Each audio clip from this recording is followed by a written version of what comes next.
제가 생각해도 음.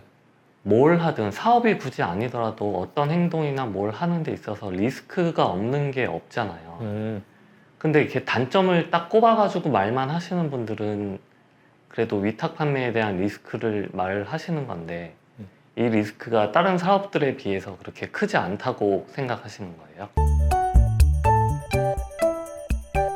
네, 사실은 진짜 리스크가 제로인 사업은 저도 살면서 본 적이 없고, 당연히 리스크가 제로라는 얘기는 사실은 사업이 아니라는 얘기죠. 리스크가 있어야만 사업이 되는 거고, 사업이니까 누군가가 돈을 벌려고 하는 거니까, 돈을 벌려고 하는데 리스크가 제로다? 이거는 말이 안 되죠. 왜냐하면 세상 사람들이 다 누구나 쉽게 할 거니까 절대로 수익이 생기는 일이 아니라는 거죠. 사업이라는 건 결국 수익을 바라고 하는 건데, 수익이 생기려면 그 리스크가 있어야만 아무나 못하는 거고, 심지어 그 리스크를 안아야만 내가 할 수 있는 거니까. 근데 그 리스크를 봤을 때 그 어떤 사업보다도 리스크의 규모 자체는 처음에 내가 얼마를 들었느냐에 따라서 정말 많이 나눠지는 것 같은데, 대량 등록 위탁 판매, 그냥 위탁 판매도 처음에 들어가는 초기 자금이 정말 적죠. 내 매출만큼만 유동자금만 있으면 되고, 요즘은 정산도 선정산이라고 해서 굉장히 빠르게 되니까 초기 자본이 적을 때 리스크 이 정도인 사업을 저는 사실 본 적이 없습니다. 그래서 다른 걸 하더라도 막 장비가 필요하고 차량이 필요하고 청소만 해도 청소 도구가 필요할 텐데, 얘는 30만 원짜리 노트북으로도 할 수 있고 뭐 컴퓨터 한 대, 인터넷 안 하면 되니까 정말 없으면 뭐 PC방에서도 사실 할 수 있는 거고, 알바해서 PC방 시간 써서 할 수도 있는 거다 보니까 리스크가 가장, 제로는 아니지만 가장 낮은 사업 중에 하나다라고 생각을 합니다. 또 지금 말씀하시는 거 듣고 또 비판을 하시려는 분들은 이 생각도 하실 거예요. 리스크를 떠나서 법은 지켜야 되지 않느냐. 왜 범죄를 저질러 가면서까지 돈을 벌려고 하느냐. 이렇게 말하시는 분들도 있어요. 모든 법을 지키면서 위탁 판매, 사업을 할 수 있나요? 네, 그럼 그 질문을 하신 분에게 한번 물어보고 싶은 게, 그분은 사실 모든 법을 다 지키면서 살고 있을까? 왜냐하면 법 조항을 사실 판사분, 뭐 법조인도 사실은 그 모든 법을 알 수가 없을 거예요. 우리가 살아가는데 정말 수많은 법들이 있는데 우리가 그걸 나도 모르면서 어기고 있는 게 정말 많거든요. 그리고 심지어 아까 말한 개인정보보호법도 뭐 1, 2년 전에 생겼으니까 이제 막 하시는 분들은 알 수도 있지만 한 10년 전에 하신 분들도 모르는 사람이 많을 거고, 이제 막 시작해도 모르는 사람도 많을 거예요. 몰랐다고 해서 법을 그러면은 어겨도 되는 거냐? 그건 아니거든요. 근데 이 수많은 법들을 다 공부하고 그럼 사업할 거냐? 그러면 이번 생에 사업을 못 하죠. 와, 그 법을 다 그럼 사업하면 안 되고, 될 수 있지. 재판부에 이제 판사님이 될 수 있죠. 그걸 막 다 숙지하고 한다면, 심지어 이제 사업을 하다 보면 그에 맞는 이제 법 조항들을 공부해야 될 일도 생겨요. 그러면서 이제 배워가고 시행착오도 겪어가고 이러면서 수익도 생기고 리스크도 생기고 이런 게 사업이지, 사업뿐만이 아니라 회사를 다니시더라도 그 회사조차도 규정을 어기는 것도 분명히 나타날 겁니다. 그건 나중에 시정을 하겠죠.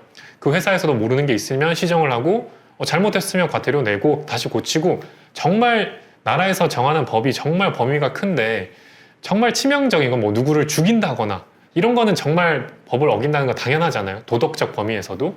그런 것만 아니라면 일단은 부딪히면서 해야지, 법을 처음부터 걱정해서 나는 그런 법정을 다 보고 요게 이 법에 걸릴까 말까 이런 고민을 할 바에는 빨리 해야 된다는 거죠. 빨리 하면서 한번 너무 찝찝하면 전화해보고 그러면서 해결을 해야지, 이건 당연히 법에 그렇게 따지면 세상 모든 게 안 걸리는 게 없을 것 같아요. 운전도 그렇고 버스 타는 것도 그렇고, 뭐 버스도 심지어 규정을 따지면 버스 가끔 막 놓칠 때 있잖아요. 바로 출발할 때, 그럴 때 쫓아가서 막 잡잖아요. 그럼 규정을 따지면 버스 기사님 규정에 그런 게 있을 거란 말이죠. 정류소에 정확하게 버스 문을 세워야 된다. 이게 있는데 기사님 입장에서는 너무 안타까워 보이는 거지. 근데 열어줬어. 그럼 이분은 버스 기사를 하면 안 되는 것인가? 그런 거랑 비슷한 상황도 되게 많은 거죠. 그래서 법을 물론 지키려고 노력은 해야겠지만, 법이 인정하는 범위 내에서 좀 피해 가려고도 사실은 노력을 해야 되는 거고, 내가 적당한 수준에서는 빨리 먼저 실행하는 게 좋다라고 생각을 합니다. 그리고 온라인 사업 아이템이 종류가 많잖아요. 네. 뭐 블로그도 있고 위탁 판매도 있고 뭐 해외 소싱, 국내 소싱, 그리고 뭐 제조해서 파는 것도 있고 그렇잖아요. 근데 네. 민구님은 위탁 판매밖에 안 해봐가지고 위탁 판매를 추천하시는 거 아니에요? 아니죠. 저는 다 지금 말한 건 다 해본 것 같은데 블로그도 사실은 혼자서도 해봤고, 그리고 제조도 지금도 하고 있고, 역직구도 하고 있고, 구매 대행도 뭐 알릴 거 긁어서 또 재밌게 해봤고 했는데, 제가 국내 구매 대행도 사실은 대량이 있고 이제 뭐 집중하는 게 있는데, 구매 대행도 내팽개치고 국내를 추천하는 이유는 뭐 세금 문제도 있지만 제일 그 지금 얘기했던 아이템들 중에 제일 쉬운 것 같아요. 초보자들이 하기 제일 쉬운 거. 일단 초보자들이 하기 쉬우려면 저는 개인적으로 마케팅이란 부분이 좀 빠져야 된다고 생각해요. 야, 마케팅 없이 어떻게 물건을 팔고 이 세상 모두가 마케팅인데 어떻게 라고 얘기할 수 있는데, 당연히 우리는 이제 막 시작하는 사람이 마케팅을 어떻게 알겠어요. 저도 열심히 책을 보지만 아직도 어려운 게 마케팅이고, 한 사람 한 사람을 설득하고 만나는 게 정말 어려운 건데, 그나마 대량 등록 위탁은 그런 거 없이도 일단은 제품에 대해서 그냥 열심히 키워드 생각하고 약간 이렇게만 해도 매출이 나니까 추천하고 있는 거고, 다른 거를 비추천하는 건 아니지만 제일 추천은 사실 이걸 하고 있죠.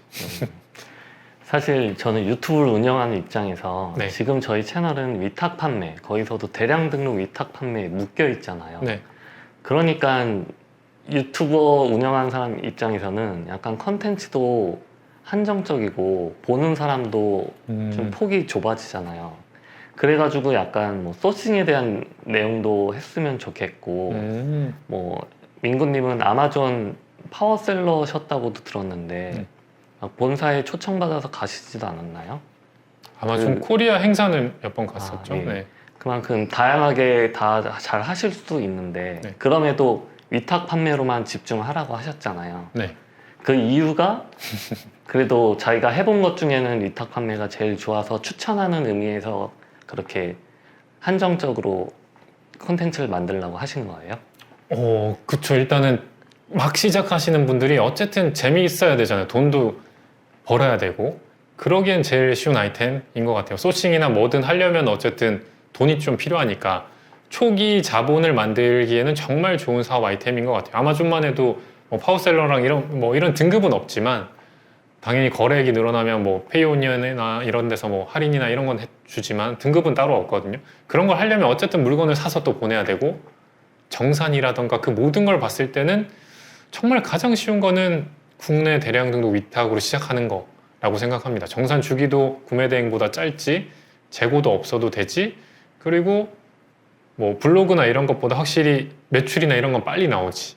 그러니까 제일 시작은 대량 등록 위탁 판매다라고 생각을 합니다. 그럼 아직 유튜브는 계속 위탁 판매로 올려야겠네요. 그렇죠. 알아서 해주십시오. 그럼 마지막으로 네. 요즘 좀 위탁 판매를 비판하는 분들이 많은데 해주시고 싶은 이야기 있으십니까? 진짜 사업자 등록증을 내시고 한번 한 곳이라도 도매매나 이런 곳에 상품이 너무 많으니까 상품 적당한 도매처 한 곳 제품들을 전체 다 그냥 제가 뭐 유튜브를 통해서건 뭐 다른 채널을 통해서건 그냥 올리지면 당연히 안 되고요. 도매 사이트 걸 그냥 그대로 다 올렸는데 안 팔려, 이건 말이 안 되고, 제가 알려드린 대로 아니면 다른 사람이 알려주신 대로 상품명이라던가 상품명, 이미지, 키워드, 카테고리 요거 4개만 신경 쓰셔가지고 조금 꼼꼼하게 보셔서 올렸는데도 안 팔리면은 언제든 메일로 연락을 주시면 제가 회신 드릴 테니까 제발 한번 해보시고 같이 챌린지에 동참했으면 좋겠습니다.